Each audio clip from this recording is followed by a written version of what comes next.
Hello, everybody. I'd like to start this panel by acknowledging that the University of Arizona sits on the original homelands of indigenous peoples who have stewarded this land since the time immemorial. Aligning with the university core value of a diverse and inclusive community, it is an institutional responsibility to recognize and acknowledge the people, culture, and history that make up the Wildcat community. At the institutional level, it is important to be proactive in broadening awareness throughout campus to ensure our students feel represented and valued. Welcome, everyone. My name is Jessica Retis. I'm a faculty member at the University of Arizona and the director of the Masters in Bilingual Journalism. We are currently accepting applications for the fall 2021 semester. We are very excited to receive our first cohort of bilingual journalists in Tucson. And you can find more information in the link that we are going to share right now in the chat. And if you have any question regarding the Masters in Bilingual Journalism, please, you can always email me. We're going to put my email as well in the chat area. Thank you so much for joining us for the second session of our fall 2020 series, news coverage of the US presidential election, gender, race, and language diversity in the digital age. It is a real pleasure to have three outstanding Latina journalists with us today talking about equity and representation in the newsroom. But before we start the panel, I would like to introduce two Latina journalism students, Clara Migoya and Ana Teresa Espinosa, President and Vice President of the NHJ Student Chapter at the University of Arizona in Tucson. They have a brief comment for you. Clara? Hello, everyone. I'll be brief. Anna, I can't share the slides, but I hope that you can just like pull them up. Oh, I can share it for you. Just so you can have our social media handles. So we started meeting the club of the National Association of Hispanic Journalists here at the U of A. We started meeting in September, and we became officially a student chapter in October, I think. Well, there's no need to share the screen. I'll just put the handles in the chat in a bit. So we started the process of becoming an official chapter in October 13th, and finally we got the designation the 19th of December. And we've had just like a couple of events in the fall. There's actually other two members here in the call, Sofia Revillac and Rebecca Moreno. And we just wanted to extend an invitation to all students. You don't have to be Latino or Hispanic. If you're interested in becoming part of the club, just email us. I'll leave all the info here in the chat. We also have here Liliana Lopez, the editor and director of La Estrella de Tucson. And she will be part of our next event. We really slowed down because of COVID. We didn't have any activities in the spring, but we're very excited to have a conversation with her later this month. So just please email us, follow us on social media, and stay tuned for our next events. Thank you, Clara. Ana Teresa? Hi, my name is Ana Teresa Espinosa, and I am the Vice President of the NHJ. I am going to be monitoring this event along with the Professora Retis. If you have any questions for our panelists, please feel free to put them in the chat in English or in Spanish. We can always translate it for our panelists. And otherwise, enjoy. Thank you. Thank you very much, Clara and Ana Teresa. And let's start our panel. Let me introduce our first panelist, Rebecca Aguilar, a veteran journalist and Society of Professional Journalists president-elect with a membership of about 6,000 journalists. She is the first Latina and woman of color to hold that position in more than 100 years of history of the organization. She has been in the news industry for 39 years and has over 50 awards in journalism. She's an advocate for Latinas in journalism, and she's the founder of the Facebook community with this name, Latinas in Journalism. Thank you very much, Rebecca, for accepting the invitation. Thank you. The floor is yours, Rebecca. Oh, okay. I thought you were going to introduce all of us. Yes. First of all, Jessica, thank you to you and your university for organizing this great conversation. It's definitely needed today. And also, happy Hispanic Heritage Month, because today we're 60 million Latinos in the United States, and we should be celebrating. Not only 1 month, we should be celebrating all year, because we have contribute and continue to contribute to this country. So I have been a reporter for 39 years, and Latinas have been MIA, missing in action, in newsrooms around the country. I worked in 7 television newsrooms. Usually there was maybe 1 or 2 of us, maybe. Either you were fired or you were laid off or you decided not to stay. That's the only way you got replaced. And I kept hearing for 39 years, oh, you know what? It's the year of the Latina. Oh, Latinos are going to do better. Oh, we're the big voters. Oh, we're this and that. A lot of lip service, a lot of promises, a lot of people saying they're going to open our doors. Haven't seen it. I still see 1 or 2, you know. I mean, it's just sad. So I decided a few years ago to start Latinas in Journalism on Facebook. And I tell you, us Latinas in journalism, man, we are tight women, because within a few days I had 100 members. Within a week, I had 1,000. Today, we have 2,400 Latinas and more. And we have about, I'd say, 500 waiting to get in. I have to vet everybody because, you know, some people try to get in and they're really not journalists. The point is, we have created a safe place where we help each other get jobs, where we help lift you up when, you know, someone at work hasn't been very nice, when you've lost your job, when you've been promoted, we're there to pat you on the back. And so when I saw that newsrooms weren't doing it for us, I thought we need to do it. We need to make that bold move. And so that's why I'm glad I got invited to speak here. I also want to talk about the Society of Professional Journalists, who, it's a great organization because they said, we want change too. So, you know, I can't wait to, you know, I know the other panelists. These are women I admire. I've learned from them too. So I'll give it back to you, Jessica. Thank you, Rebecca. And I also want to introduce our panelist, Esmeralda Bermudez. She's a staff writer at the Los Angeles Times and mainly writes narrative stories about the lives of Latinas. She was born in El Salvador and raised in the Los Angeles area, graduated from the University of Southern California. She has reported from Mexico and Guatemala, in which led her winning the 2006 Guillermo Martinez-Marquez Award for Latin American reporting.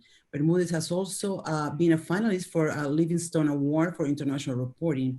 In 2016, she was part of the team that won the Pulitzer Prize for its coverage at the San Bernardino terrorist attack. Welcome, and thank you for accepting the invitations, Esmeralda. Gracias. Thank you so much for having me, you guys. I'm really happy to be here. As Jessica said, I'm a writer at the LA Times. I've been a journalist for about almost 20 years now. I was born in El Salvador, and my family really ended up here in the Los Angeles area by force, because, you know, there was a crazy, very brutal, bloody civil war that happened in El Salvador, and which caused me, along with, you know, thousands and thousands of Salvadorans, to lose much of what we know, including, you know, our loved ones, our history, our culture. So much was lost. And my family, you know, arrived in Los Angeles in the early 1980s, when hundreds of thousands of Salvadoreños were arriving in Los Angeles, really forever changing the landscape of LA, and also places like Washington, D.C. and Houston, and also New York. There's a lot of Salvadoreños in New York. You know, the reason I'm a journalist is very much connected to those roots of coming to the U.S. from El Salvador in the 80s. When I was a kid, I was always, as probably a lot of you were, the one translating for my family, carrying stories from one community to another and seeing the immediate impact of that storytelling, or of that carrying of that information, right? Whether it was wheeling and dealing on the side of the road to help my dad buy a car, or going to the DMV with my mom and having her walk out with a driver's license. And so from a really young age, I learned how crucial it is to be able to take information from one side of the bridge and to the other, And then also, I remember as a kid, my mom, always waiting, and my stepdad always waiting for the Channel 34 Univision News at 6 o'clock and 11 p.m. for that 1 minute or 30 seconds of news from El Salvador. And sometimes there'd be nothing. They'd watch at 6 p.m. and then they would stay until 11 to watch it again. And that was always this everyday reminder that every community in the United States needs to have themselves reflected on television, in newspapers, in magazines, in movies, in books. We're always searching for ourselves. We're always searching for something that reminds us of home, that feels like us, that tells our story. And so the marriage of both of those things, the translating and seeing this, the impact of the representation on Channel 34 Univision, is really what led me to be a journalist. It's really what steers me every single day.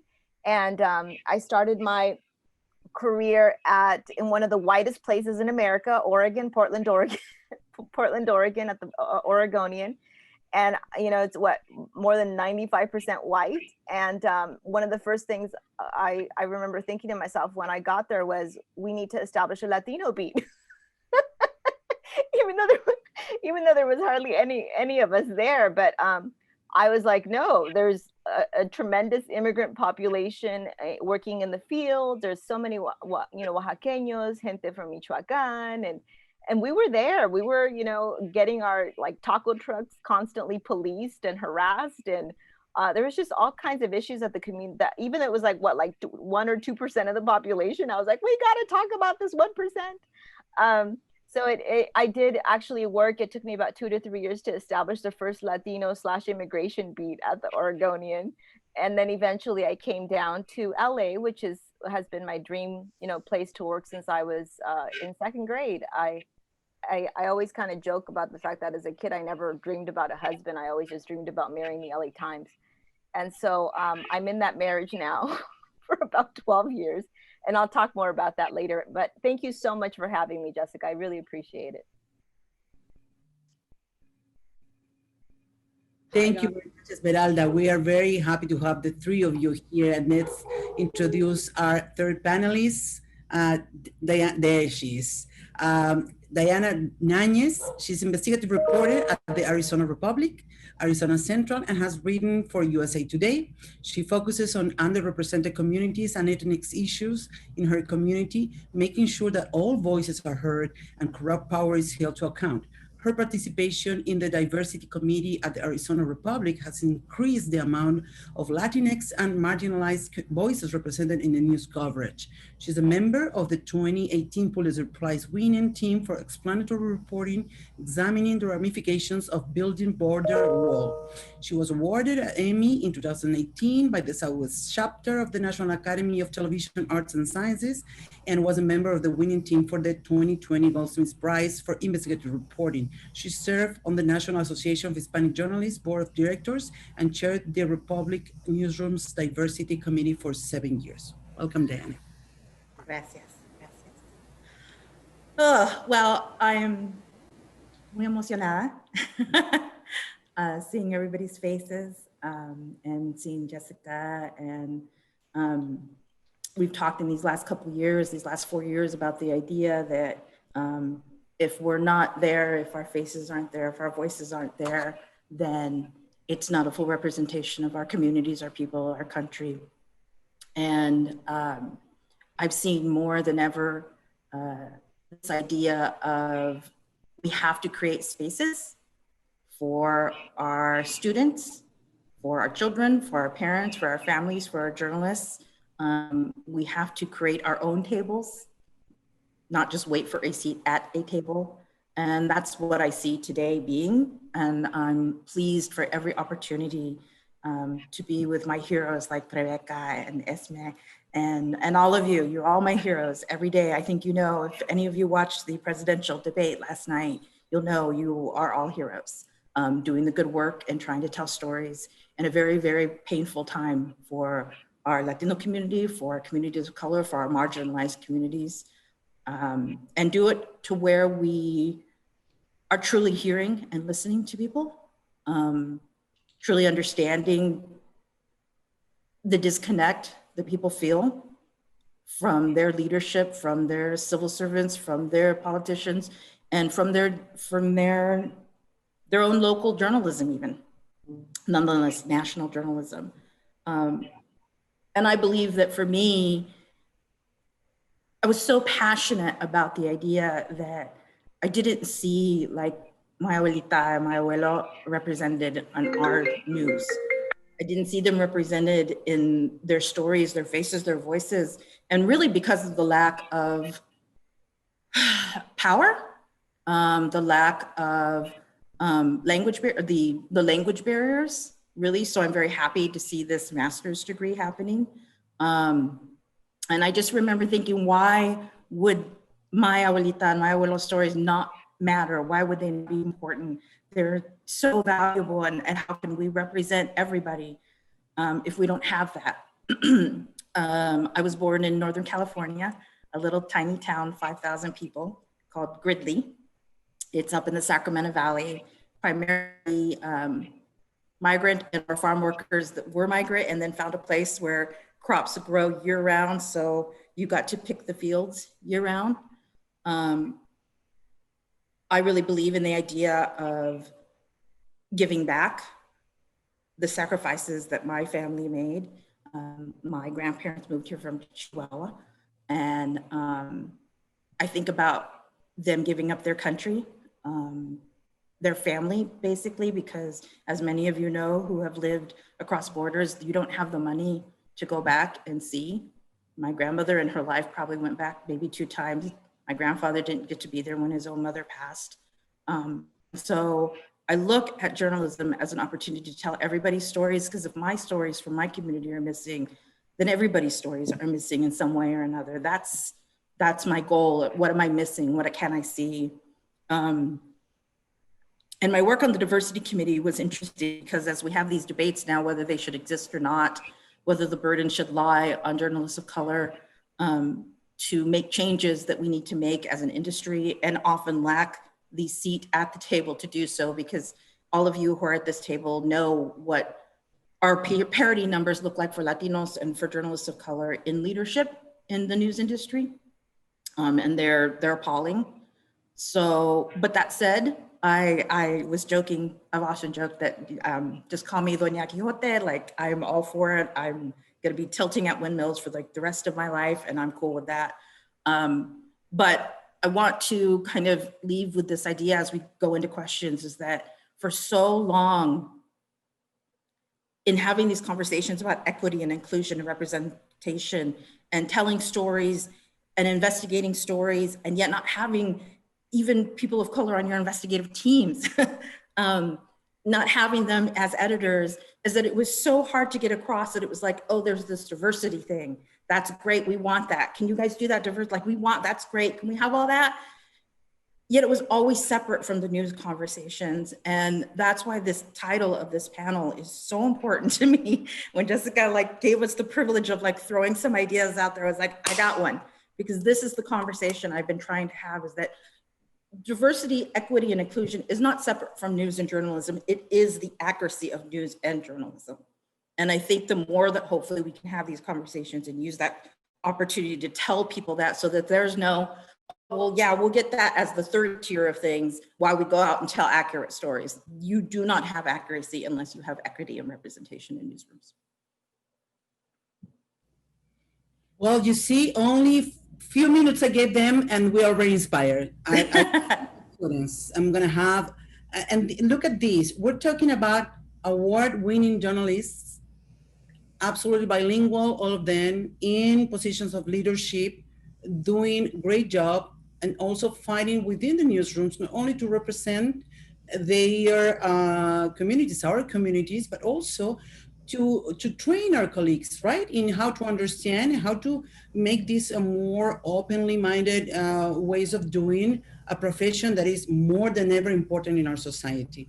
And also I want to we have 100 people attending these panels, that we also have these 2 Latina students that are already not only working for, I mean, I'm talking about my students and NHJ student chapter, that not only working in their classes and everything, but they're investing extra time and effort into organizing activities for different activities within the classrooms, right? So this is important to understand. Latinas, we can do this, but we need to think, and also for my non-Latino students and for non-Latino educators here, and also non-Latino journalists here, you have to come with us because we have a say.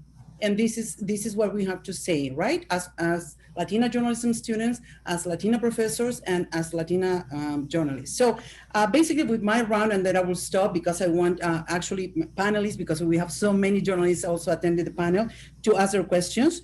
I would like to start with asking the three of them, what do you think are the biggest challenges, right, into pursuing a career, a successful career in mainstream media newsrooms? That's one. And where do you see the opportunities for us to advance in whatever costs so much for you to succeed? Okay, so let's try to do the round. We can start with Rebecca.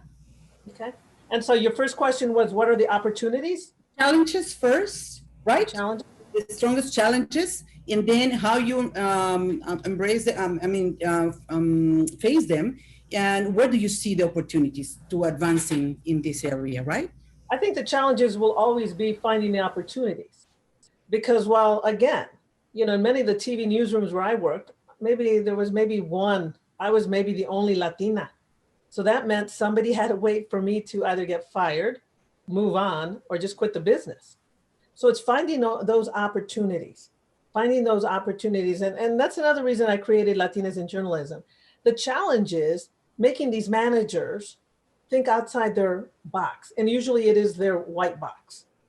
And, you know, one of the things is, if I'm a success today, it's because there were those non-Latino, non-people of color who said behind closed doors, oh, wait a minute, we're sending all these people to the Super Bowl. Why don't we send Rebecca? I mean, she can do live shots. It's what I call our crusaders. They're the ones that, you know, yeah, they may be in the white boys club. They may be in white management, but they also have an open mind and an open heart. And they know change is important.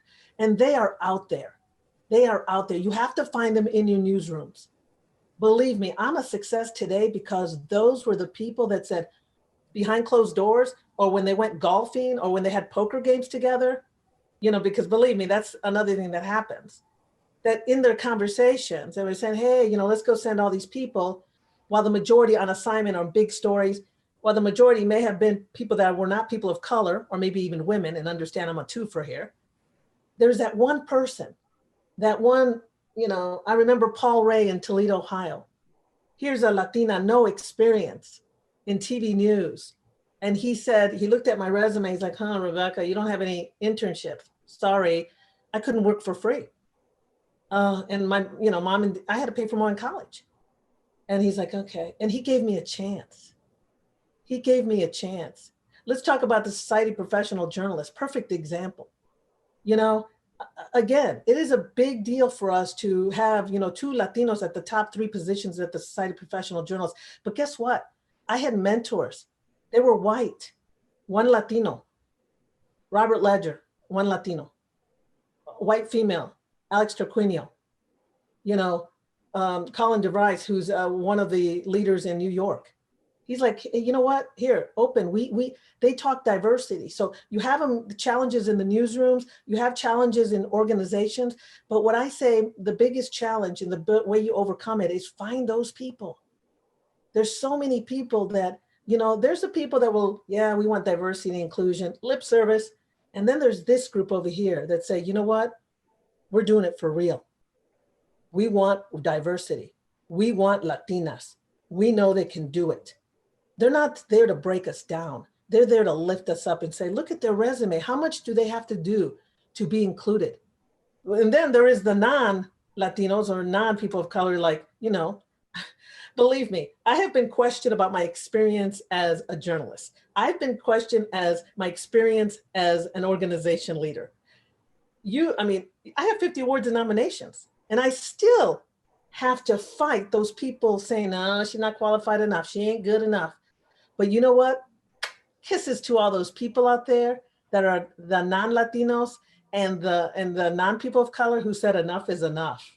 And today, they are opening doors in newsrooms. It may be one or two, but they're doing it. They're our voice behind the door when people don't want to open the door for us. So remember, when you get into a newsroom, find those people. They have an open heart and an open mind. Remember that. And they will teach the others who don't want to have an open heart or open mind that, hey, it is not 1920, it is 2020. Get with it. That's all there is to it. Thank you, Teresa. Esmeralda. You're muted, Esmeralda. Thank you, Rebecca. Esmeralda. Oh God, sorry. Everybody does this muting, unmuting thing all the time. So I guess it's important to note, and I'm gonna, if it's okay, if I could share a couple of things on my screen as I kind of, it'll help with a few visuals.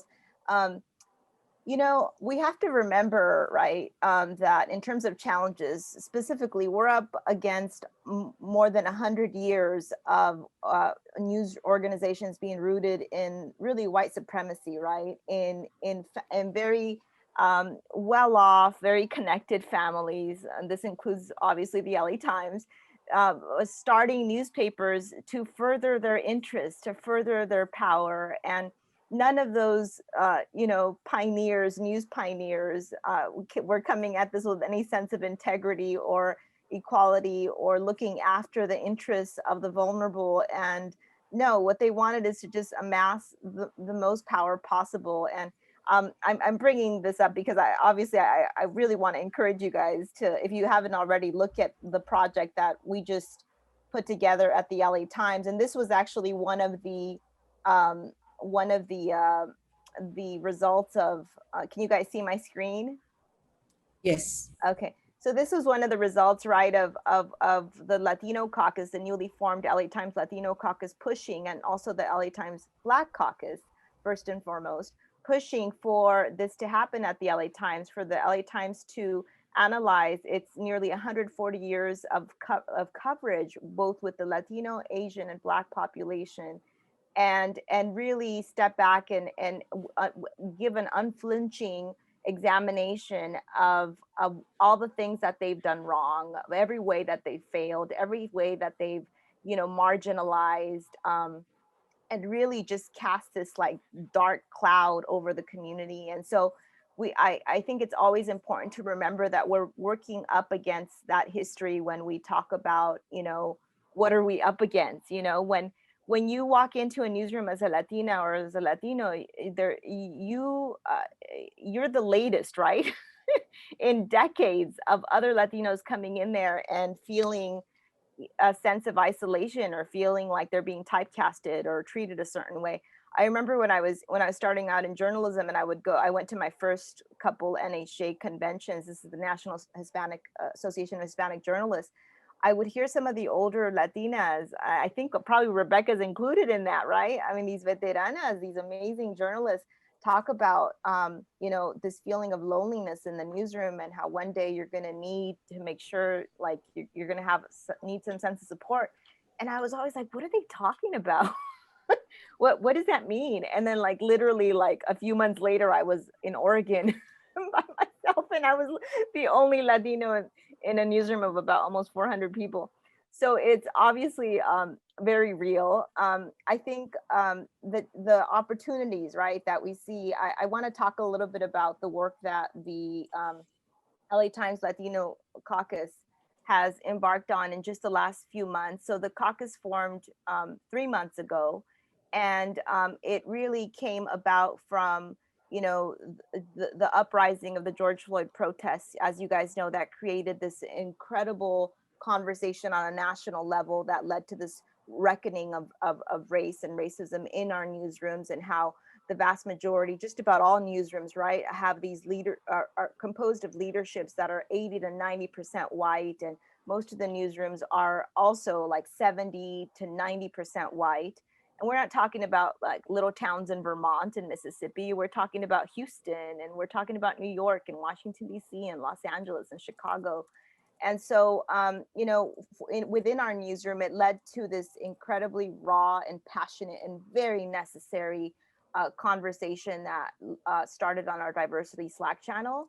And this is a channel that there's now more than 500 people on this channel. So it's a very public conversation. And what was beautiful about it is that it was led by some of the youngest people of color in our newsroom, like the newbies. And I think that there's something really important about that, because it gives everyone else a sense of courage. Like, oh my God, look, here's this little pajarito, you know, going up to this, it's like a David and Goliath kind of a situation, you know? And so if they can speak up, wait a minute, we need to be speaking up too. Like, I've been here 12 years, I've been here 20 years or whatever, you know? And so it was just this conversation that was so determined and was so loaded with so many truths. You cannot look away from that conversation. And it just kept rolling. It would be like Saturday night at 11 o'clock at night, and people would be posting on diversity Slack. It would be like Sunday. It would be like, you know, in the middle of the day. Like, it was just nonstop for like almost 2 months. And after that rolling conversation that was happening on Slack, you know, our bosses held a town hall that lasted, I think it was almost 4 hours, with more raw conversation. It was almost like this exhuming of all the different, like, you know, hurts and, like, you know, failures of the past. And it was something that I feel like every newsroom in the country needs to have that like therapeutic moment where we just honestly have to toss tomatoes at each other for a while. and then really talk honestly about things. And so from that whole entire movement, the LA Times Black Caucus formed. And then just a few weeks later, the LA Times Latino Caucus formed. And we all talk about our first meeting, which happened on Zoom, which included about 30 of us or so. There's about between 60 and 70 something Latinos in our newsroom of about 500. We make up about 13% of our newsroom. Los Angeles is, I don't know if you guys know, is about nearly 50% Latino, and California is nearly 40% Latino. So we're vastly underrepresented when it comes to, you know, if you compare it to our population. But in that meeting, it was just this fascinating moment where, I kid you guys, like, I'm not kidding. In the first 5 minutes, we were all just kind of staring at the little, you know, screens, thinking, oh my God, there's so much melanin in this Zoom meeting. Like, we've seen each other in the corridors, we've seen each other like sitting at our desks, or we like say hi to each other every once in a while. But it's such an amazing thing to see all these Latinos from sports, you know, from like the food section where there's like one Latino. every 1 or 2 Latinos from each of the departments was kind of like in that meeting, you know.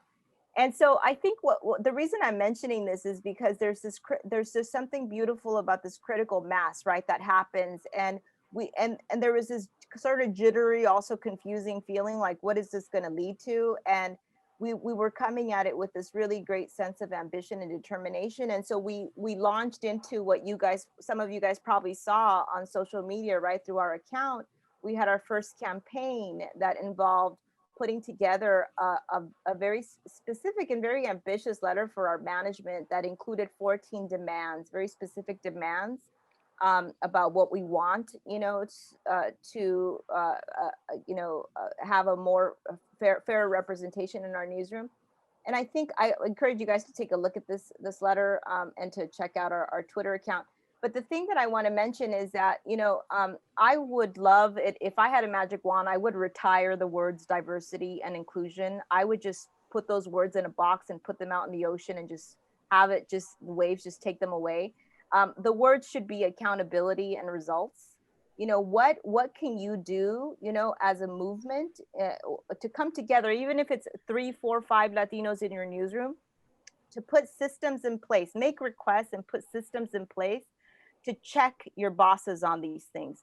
Because when you have organizations that have been established in dozens or decades and decades of white supremacy, trust me, that system in itself is not going to want to give up that power. It's not going to want to change. Why would they put systems in place for themselves to give up their power? So really, as a movement, Latinos, or whether it's Black journalists or whatever other group, you know, what you can do is make very specific, concrete requests, and put systems in place to try and to measure that progress with timelines and with deadlines, and just constantly circle back. And I think this conversation needs to happen in a public way. It cannot just happen with you in someone's office saying, hey, this is what I want verbally. If it happens in a conversation, it never happened. Do everything in writing. And even if you do it in writing in someone's office, that email will just end up in someone's spam box. It'll end up buried at the bottom of their inbox. Do it publicly. Because ultimately what newsrooms are failing to do now, it's not just failing the journalists inside of that building, it's failing the entire community. It's failing the accuracy and the moral obligation that they have to the communities that they chronicle. So it's something that has to happen in a highly organized, public way with measures in place to be able to track that progress. Thank you, guys. Thank you, Esmeralda. As you see, they are not only award-winning journalists in positions of leadership, but they're also pushing groups, and they're taking action, right? So Rebecca is doing that, Esmeralda is doing that, and then Dianna can share what she's doing also, and what happened also in with hashtag Represent Arizona, right? Yes. So I think before I go into that, I do want to address some challenges, because sometimes I think we have these conversations and I hear from some of the students that I mentor, the young journalists that I mentor, or even some of the midlife career and veteran journalists, because they face challenges as well. As a matter of fact, my veteran journalists actually face, I think, some of the hardest challenges, because they're the ones that are targeted for buyouts and layoffs. They've reached a certain place in their newsroom where their pay might be a little bit better, and their position might be a little bit stronger, and so often they're targeted. And then the worst thing about that, as we know, is the rare voice of empowerment and strength or position, the person who's an editor, investigative reporter, is now gone, and all that experience and the mentorship that they carry with them is gone. And so I think I hear from those journalists that they leave conversations like this and there's still not enough information about the reality of the challenges and the pain. So I'm grateful to Rebecca and Esmeralda that they have kind of faced that and said, here's how you can change that. For Rebecca, it was find those people that are going to back you, believe you, lift you, right? And for Esmeralda, it's like, get organized, whether it's 4 or 5 people or whether it's 50 people, get organized and get public at this moment. It's the only way that they're going to be accountable. And I would just echo that with the idea that the challenges are there. In the 15 years of journalism, I've never seen them more than now, because you don't just have the difficulty of reporting and a commitment to reporting and journalism and the fear of layoffs and cutbacks. Now you've added onto that a real reckoning of the idea of systemic racism, systemic bias. And I say bias and racism because bias is for our LGBTQ journalists, for the gender bias that we feel and we see our colleagues face. And that takes a toll, because one of the few things we did, and I just had this conversation with a young journalist locally who is in college and struggling with the idea of, is she going to be healthy in the newsroom, a Latina journalist, student. And she asked me, and I wanted to be honest. I remember 15 years ago having this same conversation. Like, I'm very outspoken. I've been very involved in my communities. Am I going to feel the idea of giving up that voice to have an opinion out there on issues so that I can be the voice and sharing stories of our communities? So now in this moment, when we have journalists, and yes, you know, fist up to the young journalists of color, young Latino and Latino Latinx journalists, because they, Esmeralda's right, like their voices, they're like, things won't change unless we stop this and we hold people accountable. But they're scared because they have to give up their voice to tell these stories. They're scared about getting targeted for their social media. They're scared about losing their jobs. They don't make it very much to begin with. What is my next opportunity? Am I going to get that promotion for advocating for my community, for fighting for my community? I'm tired of fighting for stories. How can they, I finally got the story and then I pitch it and I get it done and I report it. And then everything is taken away from what actually I know is representative of my communities. So the challenges are many. And I want to say that finding that community, and I mean community in and outside of your newsroom, is incredibly important because you're going to need them. You're going to need to rely on each other. You're going to need to support each other for those tough days. And quite honestly, you're going to need to have real talks. If this isn't a place that has your best interest in mind, then you need to start making the plan to get out. Because there is a place for you. There's another place. And I've seen, myself included, and many of everybody here at this table with experience in journalism has told you probably the most difficult thing is that we let the challenges get us down before we realize that there's a door out and a way out, right? And that doesn't have to happen anymore. And it doesn't have to happen because we are speaking publicly, because we are having these conversations nationally. And while LA Times might seem like, oh, well, that's a big group. And that's not, we have friends at Philly Inquirer that was like 7 of them that started this, they're little, and they created massive change. They have editors that have walked out in the last 3 months because of their speaking up and speaking publicly about these things. So those are the challenges. The joys of being able to share stories and hold corrupt power to account. I mean, in our community, I gave a panel last year in LA, and it was on how narratives and investigative reporting, framing narratives, investigative reporting, and being investigated. And my main conversation, I was like, I'm going to haz la bendición right now. You're all investigative journalists. I do not want to hear anybody talking about this idea that like, oh, I got to do this and I got to do, no. Plus, I mean, seriously, we have been investigative journalists since like the day we were out of the womb. We want to know qué está pasando, qué la metiche pa allá, yeah. And like for us, like I'm like, it's in your sangre. Just use it. Like we're born to be investigative journalists. So we need to kind of wipe down these walls and these frameworks, crash them down. And you can only do that if you build community. I am going to share my screen. I'm terrible at technology, so let's see if I can actually do this. Teresa told me she would help me. Let's see here. I want to show the Reflect AZ that we had. The so bottom, green screen, share screen. Okay, I see it, okay. There you go. Share screen. And then I should be able to do it by going here. Did that work? No. Okay. No, you click share screen and it should ask you like what screen or window you want to I see it. See, I knew you would help me. There we go. Is it there? Yes. Yes, that? Okay. Yeah. We were a very small group of us. And so this idea of, does it have to be 50 people? Does it have to be 5 people? And I'm just going to be honest, we were scared. There has been a lot of backlash of the idea of, what's going to happen to us if we speak up? Should we speak up publicly? And even for within our own, like Latino journalist colleagues, like nobody wants to hear and say the words white supremacy, systemic racism, systemic bias, and people very uncomfortable. But if we don't speak truth for our own careers in our own newsrooms, in our own communities, then we're really not doing justice to journalism as it is, because we would hold our governments accountable for this. So we have to hold our own newsrooms accountable for this. And what we got down to it at the end of the day was that we had to make some requests. We had to say, here are some things we need. We had to say, there is not equity in this newsroom.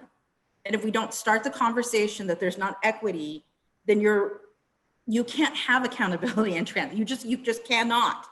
If we're still starting from square A, and square A says, oh, diversity, as Esmeralda so well put it, then no, I'm sorry, you just won't. And so I encourage you to face the challenges with the idea of that when you walk in the door, you're gonna be that voice of change. They're gonna know who you are immediately, and you're gonna find more people like you. You're gonna go and find us, and we're gonna help you. And I'm gonna end this with what was this terrifying thing when we put this first out there. and the public. And this was at, after first kind of having a conversation with some of the newsroom bosses and really feeling like we weren't getting that feedback that we needed. We did make it public. The first day, I think there was maybe like 7 people that signed on. And the 7 people that signed on were like, ay, Dios mío, like, that's it, we're done. And then it turned into nearly 70 journalists. And that was within the newsroom. And that's because it built strength and it built those people that are the allies and the co-conspirators, not just within our own communities, but also within, you know, the idea that everybody at the table needs to be at the table. And that was really powerful because when we didn't think that maybe some of our white colleagues would have our back, they did, many, many, many of them. And then that gave us the strength to be able to go public. And so I say you face challenges by speaking truth. I say you face challenges in the newsroom and fighting for your stories by acting as if our own newsroom was how we're covering our journalism, because I'm hardcore when I'm doing my watchdog reporting. I need to be just as hardcore, and you do too when you're holding accountable your institutions. Can I jump in real quick? Go ahead, Rebecca. I love what Diana just said, and Esmeralda, definitely. 2, obviously, you know, different methods of dealing with yeah, not having our fairness, equality in newsrooms. Here's the thing too. If you want to create change, you have to be unafraid. And that means sometimes, yeah, you're going to lose your job. Yep, that means sometimes, you know, I don't know how many times in pretty much every newsroom I worked in, I was labeled La Rebeldona, you know, the rebel. You know, oh my gosh, she's not a team player. She's not this or that. I mean, you know, ask any Latina, we've been labeled that. Why? Because we speak up. And so, you know, I was fortunate to be raised by parents who were civil rights leaders, migrant rights activists, union leaders. And one of the things they taught me is be unafraid. Be ready to just eat frijoles y arroz the rest of your life, rice and beans. And, you know, that's the attitude I have, because sometimes it is about making sacrifice. And sometimes there are the Latinos, they can't. Either they're just in debt up to here, so they need that paycheck, or they may have a family, you know, that they're thinking, you know, they may be the main breadwinner. And so you're the one that has to be the leader in there. You're the one that has to have the voice. So remember, if you decide to be one of these, there will be sacrifices. I don't know how many times I was told, you'll never, you just burned all those bridges, you'll never have a career, you know, this or that. There will always be the haters, the people that will say this is going to happen in the future. And it never happened to me. I mean, I have been fired. I have been laid off. And I'm still standing. I still am. Because again, there will always be people who will lift you up, even though people are trying to tear you down. And you're right, Diana, there is our Latino community, especially our Latina sisters. And I really notice it in the Latinas in Journalism group on Facebook. Man, we are tight. I mean, when I got fired from my last TV station back in 2008, the Latinas came to my side immediately. Latinos, I mean, the Latino community, whether it was here in Dallas, you know, people coming up to me at Costco, hey, I don't like what happened to you, which is, please Google if you want to see the story. You know, again, discrimination. Speaking out about discrimination, you know, they called it, her work was deteriorating. Nah, I spoke out about the discrimination, but that's okay. I'm still standing. One job. Remember, when you get fired, they take away one job, not your passion for journalism, not your passion to tell stories, not your passion to be a mentor, not your passion to lead organizations. They take one job. That's what the Fox station did, one job. And look at me, I'm happy, I'm standing. So I'll tell you that. But you know what? I mean, again, what I love about Diana, but I love about Esmeralda and Jessica too, because in the academic world, she's made some bold moves too. Yep.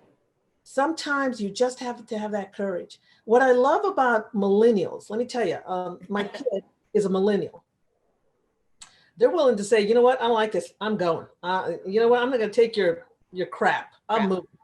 And there's even classes today, you guys, that managers have to take to figure out how do you hold on to millennials, because many of us who come from a generation that, you work somewhere for, 10 years, 15 years, get a 401k, hope to God you retire. That is not the idea of millennials. Millennials, they don't like it. Not all of you. I don't want to generalize you, but many of you, they're courageous people. They're like, you're not giving me opportunities. Bye-bye. I'm leaving. So kudos to you millennials, man, because you guys got guts. So, again, be ready to be fired. Be unafraid, because then you become people like Dianna and Esmeralda and Jessica, who are, you know what? When we go to heaven, if you believe in heaven, I do, and I know we'll take over heaven too. Here's the thing. You've already left your mark. You've become a trailblazer. I know that when it's time for me to move on from this world, people are going to say, she made a difference. And so remember that you want to make a difference. I hope that makes sense. I feel like I'm just chatting with everybody without my cup of coffee. Thank you. Let's start with the questions, because we have so many questions. So Ana Teresa and myself, we're gonna ping pong the questions. Maybe we can read 2 or 3. So this way you can pick what you also can see the questions, right? In the chat, panelists, right? So we have Clara Migoya saying, asking to Rebecca Aguilar, lack of gender equity in the newsroom can be one of the big roadblocks to create a welcoming environment to diversity. How do you create allies among those who don't see this as an important issue?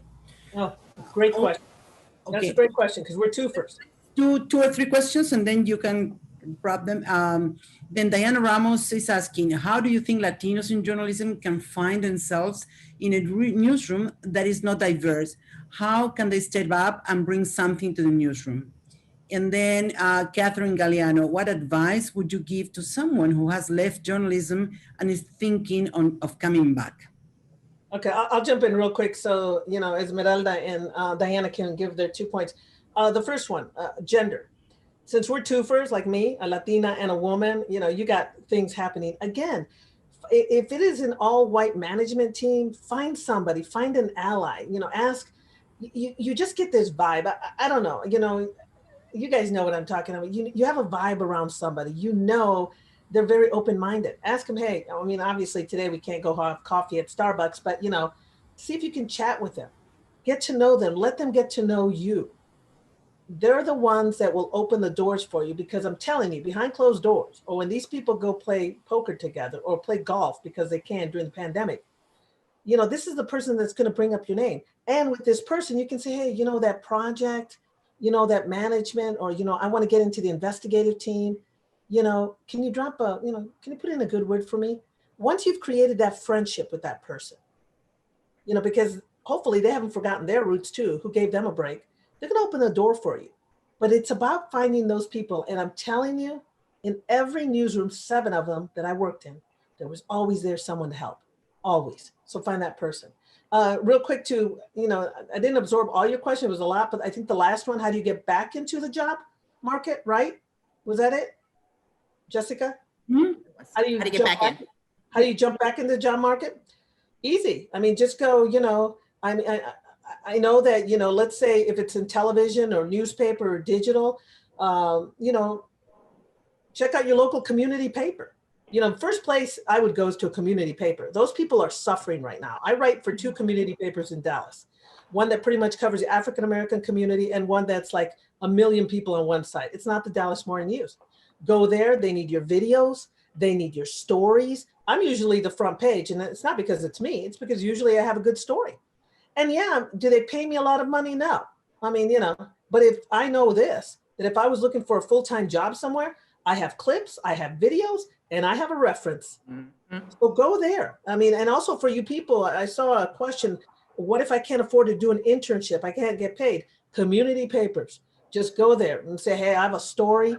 And they welcome it because they're struggling too. I'm telling you, you go to your community paper, you can do videos, you can do podcasts, you have your resume right there. And, they may throw you, some pay you $40 a story, some will pay you $100. But in the end, they're keeping your resume fresh. I hope that helps. Yes. Ana Teresa, can you read the other ones, please? Okay. Okay, so the following three questions, I'm going to group them all together. The next question we have from Stephanie Casanova, and so she said, it's one thing to have Latinx journalists in a newsroom, but an even bigger battle to convince editors that stories about the Latinx community matter. Any advice for how to present those stories to editors who so often have this idea of a white-centric older leadership? The next one is from Sabrina Torres. And this one's directed to Rebecca Aguilar. And she says, what do you think is the significance of mentorship for Latinx?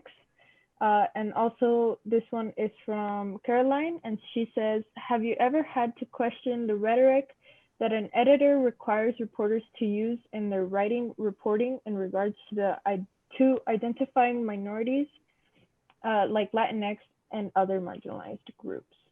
I can repeat the questions if you'd like me to. But can I chime in with a few thoughts? I'm not gonna, it's gonna touch on some overarching themes that are kind of coming up in these questions, but you know, so just in my intro, I kind of explained to you guys that my journalism is very much wrapped around my identity and the community that I come from. Those two things are interwoven in every possible way. And so you know, I've been asked a number of times, not really recently anymore, but I have been asked a number of times, why are you pigeonholing yourself? How come you only want to write about Latinos? I happen to be that journalist who proudly only wants to write about Latinos. And to me, there is an infinite galaxy in that. I see absolutely no limitations when I say I write about Latinos, because when you write about Latinos, you're writing about everything. You can, you know, meander into the environment, politics, health, you know, Viva Peru, I don't know, whatever the heck it is you want to talk about. I mean, we're everywhere. What building, what city, what place in the United States are we not in? And so I'm mentioning that to you because I think I get that from a lot of young journalists where they quietly say, I think I want to write, I think I would like to focus on Latinos, but I don't want people to think that I'm just kind of cornering myself. That's something that, I mean, it's up to you, right? If you don't want to, if you want to like be like the plant expert or write about, I don't know, steam engines or airplanes or yo no sé qué cosa, do whatever it is your heart desires, right? But if your focus is on the Latino community, then do it proudly. And I think if you're in a space, I know some of you guys are probably not going to like hearing this, but if you're in a space in a newsroom that you are literally the only one and you want to establish this beat, I've been through that in Oregon, and you feel like the stress and the pressures and the misunderstandings and just the way you're being perceived gets to the point where you can't sleep at night, where you're possibly crying, where you're just feeling like you're falling apart because this place just does not nurture who you are and the community that you come from. You need to get out of that place. Don't stay in that place. If that's what your passion is, then don't stay in that little place. Try and find another place where there's more fish that look like you. I wrote this essay about living in Oregon once, and I always talked about how I felt like this little tropical fish in a sea of salmon, and I was that for 5 years. And I think the other thing I want to tell you guys is that, you know, I've been at the LA Times about 12 years, and for my first 10 years at the paper, I was always kind of I've always done the same journalism, which is just use my immigrant experience to write narrative stories about Latinos. And I think, you know, for the first decade or so, I was doing it in a very quiet space. It was just kind of me internally quietly writing the stories, and then, you know, they would publish. I would maybe put a link on Twitter. I wouldn't really interact with the community through social media. And about 2 years ago, I was thinking, wait a minute, why am I allowing the LA Times to be the only platform to allow me to communicate with readers, with this community? I can create that platform myself on social media through just genuine, transparent, amazing, just conversations and engagement, like taking people along with me when I'm looking for story ideas, taking people with me when I'm reporting those ideas.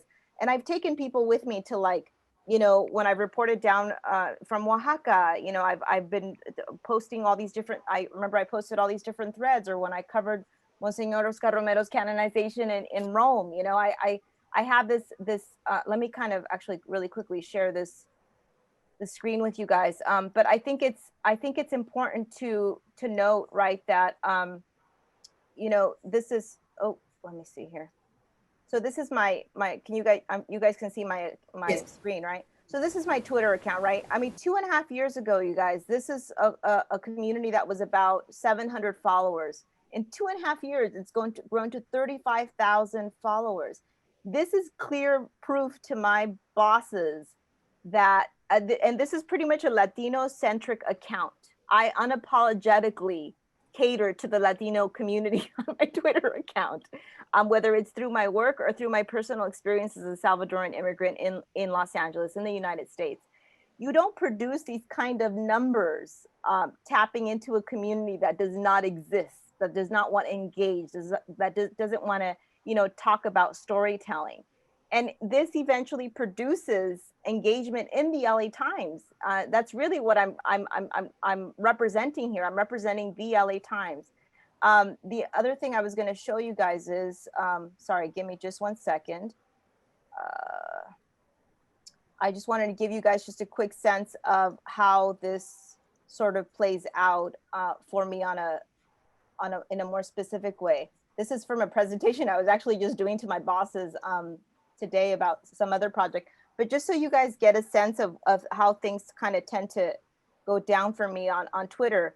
You know, I'll create these videos, right, that will take people into my story ideas through tours of places, or I'll start these conversations that lead to 25,000 likes, or this video of the Piñata district, which led to a front page story, got 1.5 million views, and my Viva Peru story was 60,000 views. And these are all things that any journalist, I think, in the country, if you just try and think of, I said to myself, you know what, the institution, it just feels like this very cold sort of building that Latinos just don't feel like they're necessarily there, but the community's there and I'm here. So how come I don't just talk to them directly, you know? And so that has, for me, been this unbelievable opening of possibilities. And you can do this whether you're in Oregon, Alabama, Mississippi, wherever in the United States. You can speak directly to the community through social media. And I really encourage you guys to explore those possibilities and prove to your newsroom that the community's there. And if you just engage them and give them that genuine, transparent attention, it's going to produce numbers. Can I jump in real quick, Esmeralda? I want to ask you something. Yeah. So what do you tell, because, you know, I mean, you're fortunate you have bosses that allow you to pretty much, I mean, I've seen some things that I know that other bosses would have said, they would have pulled you in the office right away. I mean, I get pulled into offices sometimes. Yeah. But what do you say to those out there that, you know, I mean, that they have social media guidelines they have to follow, Twitter guidelines, Facebook guidelines. You know, they're only supposed to talk about the who, what, where in their stories. I mean, I know what I see in your Twitter, which I love, is that if I don't go read the LA Times, if I don't go, you've already told me a synopsis of either what you're looking for or what you put in your story. That's what it is. And I do sometimes see some of the, I don't know if it's opinion, but what you're thinking, right? What do you say to other journalists? And I hate to take this from all the guests here, but this is something as a veteran journalist, I see this. What do you tell journalists out there, whether they're Latinos or not, about, you know, where is the boundaries on your Twitter? Like, you know what I mean? There's a journalist, and then there's the, okay, am I talking too much? Does that make sense? Yes and no. Your question makes sense. I don't know if my answer is going to completely cover what you're saying, because I can't define specific boundaries, and whether it's to you or talking to my bosses, right? I know the type of environment I'm looking to build, and it's happened in this very organic, wonderful way. I know that the heart of my account is still journalism. It will always be journalism. And whether it's showing you on a daily basis, here are the Latino stories that I think really that you should read in the LA Times today, right? That's something that I do just about every single morning. Or sometimes it's, you know, walking you through a story that I've been reporting, or how I find story ideas, or sometimes it has to do with my lived experience, right? I think that's unbelievably important to bring to whatever journalism it is you do. We always talk about, you know, people who like, oh, his dad was the CEO, blah, blah, blah. He should be a finance reporter, you know, or his dad was, or his mom, her mom was, you know, in charge of who knows what with the environmental policy of who knows what, you know, that's why she's so good at covering fires. Like, it's like this like legacy experience that they consider to be so valid. Well, my immigrant experience is incredibly valid to my beat. And so I constantly bring that to my social media account. I want people to know where I come from and what I'm thinking on a regular basis. And sometimes it leads to just really funny, nostalgic, you know, interesting conversations on Twitter. And sometimes those conversations lead to entire stories on American dirt. And it leads to conversations about celebrating our parents and the legacy that they've left for us as, you know, working parents. So for me, there really is no bound. I can't leave my Latino-ness, my immigrantness behind I don't leave it at the door when I clock in for work. There's no separation between those things for me. I'm always trying to be incredibly respectful, you know, of not, you know, I try, you know, not to like toss tomatoes on Twitter because it can be a pretty brutal place. And I think whenever I critique my own newsroom for their lack of diversity, I try to do it always through data, through numbers, because the numbers speak for themselves. Got it. Thank you. So I think there were a couple of questions that had some sort of the framework of like, if I'm in a newsroom and there's not a lot of us, how do I get these stories, or how do I face off the rhetoric, or and for the younger journalism, how do I take a internship that's not paid? So I see this almost like a framework of opportunity of language and conversation and power to have these conversations, but also an opportunity of how do I get positions that maybe my white student friend can take because they can have parents that are going to pay for them to go to New York and take an unpaid internship. I think these are almost something we see repeated throughout careers, people feeling like the opportunities are not available for them. And so I just want to remind everybody here, whatever stage you're at in your journalism journey, that wherever you start, and let's just say I started from the absolute bottom. I went back to finish my degree. I had a little boy. I did not know if I was going to be able to make it. I didn't have any journalism experience. And journalism often starts with like people who are 21, and I was not. Let's just leave it at that.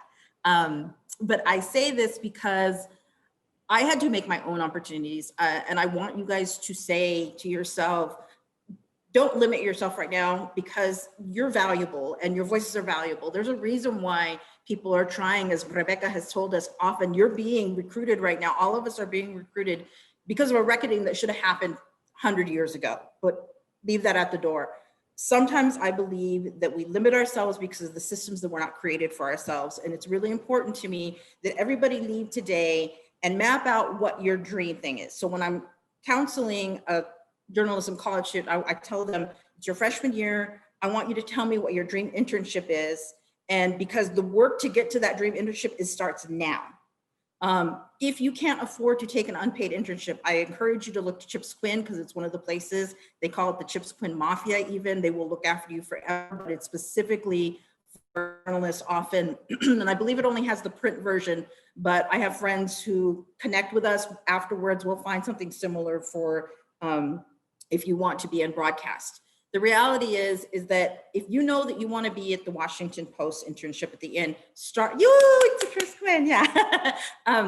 I want you to write down, and I do this with my mentees, write what your dream is, because we're going to get you to begin with. So if you can't afford that internship, what you're doing now is you're creating opportunities to start writing clips during your school year.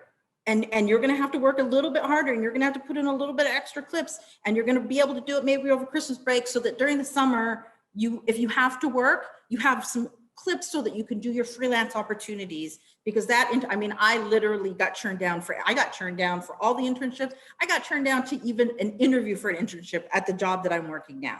I want to fast forward that to the idea of being in the newsroom And then what do you do if you want to be able to tell stories, whether it's I want to tell finance stories, I want to be the investigative, I want to be the artist, whatever it is that you want to do.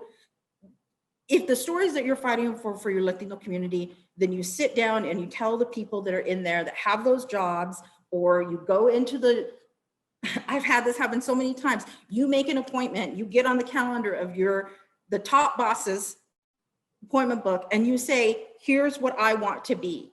Here's what I want to do in this newsroom. Here's why I think it matters. And you keep having that conversation until they can't say no. Nobody will say no to good stories. You work around. It doesn't matter if you're on a beat that doesn't have that, then you go to the person who's the editor and be like, I talked to my boss. They said, as long as I'm still doing my beat, I want to be able to do this one story, even if it's one story a quarter, because your clips are your ticket to your next job. Whatever it is, it's going to, like, your dream job is out there. I had a conversation with someone last year. They knew that they wanted to be able to do immigration border reporting, but they wanted to go to a certain high profile newspaper. Said, okay, well, let's map out how we get you. There's someone across the nation. You pick up the phone. Let's talk to this person. Let's get you an appointment with that editor. Let's get you an appointment. People want to help, but you have to, like, take away the limits of what sometimes we put for ourselves, because it can seem so impossible, and then say, there are no limits for what I am trying to do here. There are no limits for what my dreams are. They're, like Esmeralda said early on, she said, when I was at the Argonian, the most white place, I remember covering a community in the Phoenix area that was literally the most white community. And I was just like, you know what? If only every 4 story I can get in is about my Latino community or about marginalized communities, I'm okay, because once they see that those are being read and people see themselves, I'm gonna get to tell more, and I'll sneak in more until I get where I want. If you don't know how to do that, if that seems foreign to you, hey, that's okay. We're here, call us, text us, literally reach out. I will help you map that plan for what your dream is, because I worked our community newsrooms for 7 years, knowing that my dream job was to be on our narrative team, and I got there. And I know that if I did it in 7, you're gonna do it in 2. And I knew my dream after narrative was investigative reporting and investigative narrative reporting. It took me 2 more years. So if I could do it in 2 more years, you're gonna do it in 1. Let me jump in real quick here. Dianna, you're sharing your screen. Oh, sorry. Let me jump in. Luckily, it's not like bad things. It's just my ama. Let me jump in to just add to what Dianna said. First of all, if you can't afford an internship, that's okay. As long as you have a phone, you can have your own YouTube channel. Whether you want to cover sports or art or Latino issues, go find the story, shoot it.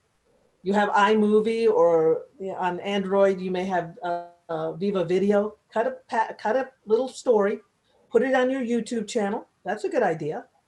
You can write your own blog. You can write your own story with the video in it. You can start your own podcast with your phone. No one says you officially have to go to something that is structured, like the Dallas Morning News or CBS, a CBS station. Be your own innovator. If I see someone that says, oh, okay, Dianna, you don't have any internships. Yeah, but I started my own podcast and I have 1,000 followers. Oh, let me hear it. And there you go. You could get a radio job. Or let's say, oh, yeah, you're applying for this TV job. I'm sorry, you don't have experience. I have a YouTube channel and I have 1,000 followers. Okay, let me see the videos. The beauty about today that we didn't have in my generation is that we didn't have social media. We didn't have YouTube. We didn't even have these phones, but now you do. And I'm a perfect example of someone who was in television news for 28 years. And in 2008, I couldn't even get a job at the Dallas Morning News here. Why? You don't have any clips. I'm like, what the hell's a clip? Because I was in TV, right? I could tell you the people who turned me down, and this is an Emmy Award winner. They didn't care. They wanted to see print stories. They wanted to see this. So I had to reinvent myself, which is okay. Because now, obviously I can shoot great videos. I don't have a podcast yet, but I do have my own website. So be innovative and creative. Don't let, internships and, of course, maybe you need it for a college credit. There could be a reason. But if you don't have those, create your own resume. It's okay. And también si hablan en español, pongan todo en español. Put it all in Spanish. It's so important. Because if I know you're bilingual, I mean, I know in English language TV, you got paid more. I don't know in Spanish, but in English language, you speak Spanish, believe me, you get paid. I have never been without a job, even after I got fired. So that's it. Also, find a mentor. And I strongly feel that, you know, if you're Latinos, find a mentor who's a Latino or a Latina. I always think women tell it like it is. Find a mentor who's going to tell you what you need to know, not what you want to hear. You know, sometimes they're going to make you happy. Sometimes they may put you in tears, but it's, you know, it's tough love. A good journalist can handle tough love. So find a mentor now, someone that can give you, like Dianna said, I mean, call her, you know, she'll map it out for you. Someone that, yeah, at 3 o'clock in the morning, when you need to be talked off the ledge, you're going to text and go, can I talk to you? You don't know how many people, and it's some of you there that will go, can I talk to you right now? I have something going on. And I'm very much like, yeah, of course. What's going on? What's going on? So find a mentor and go get your YouTube channel. Go make up your podcast. Go kick ass. Show people that you're unstoppable. Jessica? Yeah, I know that we were going to run out of time, but I really would like to end up. We have so many questions, unfortunately, we cannot get to all of them. But this is one from a non-Latino student, which is, I think, is very important because in the class I'm teaching with them now, they are understanding the Latinx realities, right? And so Julia Bloomer is asking, language is very important when discussing the Latinx population and other marginalized groups. More than often than not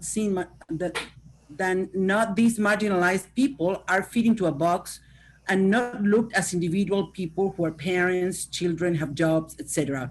How can we, as journalists, educators, teachers, change the current narrative in the United States, right? So maybe we can have your final thoughts in that regard. So what would be your advice to journalism students in how to better report about Latinx communities? I'll go first. Just have an open mind. Her question is perfect. I mean, look at all the things she touched in it. She knows that Latinx people, they're not we're just people. We got Cubans, Puerto Ricans, Mexican Americans. You know, the more you know about this community, because everybody always thinks, you know, are we all Mexican? No. Also, you know, one of the things that the other day that I got asked is, are you Latinx? Are you, how do you label yourself? I always say, well, I'm Mexican American, Chicana, Latinx, Latina. You know, it's a good thing as that question was that, you know, ask questions, go in there. I always tell people who are not Latinos, you know, go into the Latino community. I don't care if you sit in a restaurant, Peruvian, Argentinian, sit in there, feel it. I mean, there's a vibe there. And that's how you become a great journalist, you know, because I mean, every day, you know, I have to go into the white community. I mean, well, I'm married to a white guy, by the way. And so, you know, I'm in the white community, but, you know, open your eyes, go out there. And I love that question because she nailed it, you know, and I love that, you know, obviously she knows that to be a great journalist, you ask questions, you go and get to know the communities. I mean, here we have a big Honduran community, obviously a Mexican community, Guatemalan community. Do I know everything about the Guatemalan community? No, I don't. It is up to me, even as a Mexican American, to go in there, find out what's going on. What are their needs? And that's what you do. You become the journalist. One of the things that makes us great journalists, whether you're a student journalist or whether you're a professional, always be curious, especially when it concerns other communities. So that was a great question. Esmeralda? Well, am I muted? No, I'm No, not. No, we're here. I think to answer that question, you also have to look at what are the things that mainstream media outlets do wrong all the time. And you know, every time I think about that question of what would I pretty much have go away or really just have very minimal, you know, of in coverage of Latinos. Whenever we see Latinos being talked about, it's usually because it's some sort of, you know, holiday, like we're like holiday props, right? Like Dia de los Muertos, Cinco de Mayo, that kind of stuff. Some census report has come out, some sort of organization has released some sort of data or numbers. And so it's all just numbers, they're growing, they're having more kids, they're taking over. And then it's like, they'll be like, you know, Pancho Sancho or whoever, like barely quoted at the bottom. And you're like, where did they find this Pancho Sancho guy? You know, it's just like, there's no face to it. There's no heart to it. Or it'll be we're eternally immigrants, right? Or we're victims, or we're criminals. And I think, yeah, if you got to kind of keep those don'ts pretty present, so you could figure out what is the right way of covering Latinos, right? I mean, obviously, I think one of the really important things, and you'd have to kind of approach your management about this, but one of the important things that will really work towards changing that is having the people who you work with alongside you in your newsroom diversify their sources, and that has to come from the top, right? So everybody who's doing investigations, who's covering politics, health, who's doing travel, books, whatever topics, try and see if there's a way that you can do some sort of like an analysis of their sources, or find a way to, again, put some sort of accountability measures in place so that they can check, how, hey, in the last 6 months, you've only had one Latino in 50 stories. What the heck's going on with your beat, So find a way to kind of measure it in some way. And then the other thing is, it's really important to have beats, I think, like mine, and where I'm the responsibility, it falls on certain people to be present in communities looking for those storytelling opportunities, not to be at your desk on the phone, working a beat, not to be working out of a building or, an institution, but to be out on the streets, canvassing, little mercaditos or strips where you get a lot of like carnicerias and clínicas, and being present in people's homes, talking to them on their couch for hours about their lives. So it's really important to kind of ground those networks. In 12 years of reporting at the LA Times, I've managed to, you ask me right now, hey, do you know a paletero? I'll give you the number to a paletero. Do you know a taco truck? I can give you that. Do you know a priest that's really involved in the community? I can give you that. I mean, it's not just about the people who wear the fancy titles and who have the money. You really have to embed yourself in the community, to know the teenagers, the viejitas, all these people, that kind of make the layers of the Latino community this rich, nuanced, just place. So this question was from a student who said that they weren't of the Latino community, but wanted to tell Latino community stories, correct? Yes. Okay, thank you. So this is, I'm so grateful that you were courageous and asked this story. And the more people telling stories about our communities, the better. But it starts with respect, and it starts with something that we forget sometimes as journalists, because there's this myth of that we're these experts, and we're not. I only know what one soul is willing to share with me. I have to interview experts if I'm doing an analysis so that they can share. And then it's my job to understand and translate that so many people can understand. So for me, if you go into a story when you're not part of that community and say, I'm not part of your community, I want to respect your community. I hope that you will give me time, and so that I can understand. Don't go in with the ideas, especially when you're not. And the story that I wrote for our Pulitzer Prize project was about an indigenous community on the border of Arizona. And that is the trust that needed to be built with that indigenous community that didn't feel we had done a good job. And by we, it was our newsroom and every other newsroom across the United States. And their reporting took effort and took a starting point of like, I do not know what your community has experienced. I do not know the history, but I will dedicate myself to understanding, and then really starting with the basics of, and I'm gonna see if I can do this without messing up here.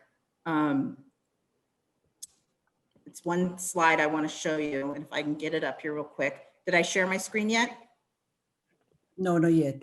Okay, it's, hold on. No, we can't see it.